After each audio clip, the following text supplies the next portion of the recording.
بسم اللہ الرحمن الرحیم۔ السلام علیکم۔ نماز کے بارے میں 3 واقعات۔ واقعہ نمبر 1، حوزہ علمیہ کے ایک استاد بیان کرتے ہیں کہ ایک رات مصطفیٰ خمینی کے پاس ان کے گھر گیا۔ وہ امام خمینی کے بیٹے تھے اور ان کے ساتھ ہی رہتے تھے۔ آدھی رات کو گریہ و بکا کی آواز سے میری آنکھ کھل گئی۔ میں نے پریشان ہو کر مصطفیٰ خمینی کو اٹھایا اور کہا کہ آپ کے گھر میں کوئی بات ہو گئی ہے، یہ آہ و فریاد کی آواز کہاں سے آ رہی ہے؟ آقا مصطفیٰ خمینی نے آواز سن کر فرمایا،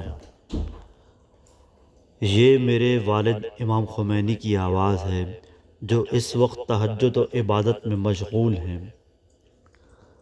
واقعہ نمبر 2، آیت اللہ مراشی نجفی نے اپنے بیٹے سے وصیت کی کہ میری وہ جائے نماز جس پر میں نے 70 سال نماز شب انجام دی ہے، اور میری وہ تسبیح جو تربت امام حسین علیہ السلام سے بنی ہے، اس پر ہر صبح اس کے ہر دانے پر استغفار پڑھتا تھا، میرے ساتھ میری قبر میں دفن کرنا۔ واقعہ نمبر 3، ایک شخص نے امام جعفر صادق علیہ السلام کی خدمت میں آ کر عرض کیا، مولا، آپ ایسے شخص کے بارے میں کیا فرماتے ہیں جو جان بوجھ کر عصر کی نماز تاخیر سے ادا کرے؟ امام جعفر صادق علیہ السلام نے فرمایا، یہ قیامت کے دن بے کس و تنہا اور مفلس محشور ہوگا۔ راوی نے کہا، چاہے وہ جنتی ہی کیوں نہ ہو؟ امام صادق علیہ السلام نے فرمایا کہ ہاں، چاہے جنتی ہی کیوں نہ ہو۔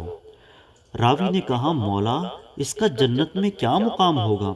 امام صادق علیہ السلام نے فرمایا، یہ شخص جنت میں بالکل تنہا ہوگا، نہ اس کی کوئی بیوی ہوگی، نہ کوئی اولاد اور نہ کوئی مال و دولت۔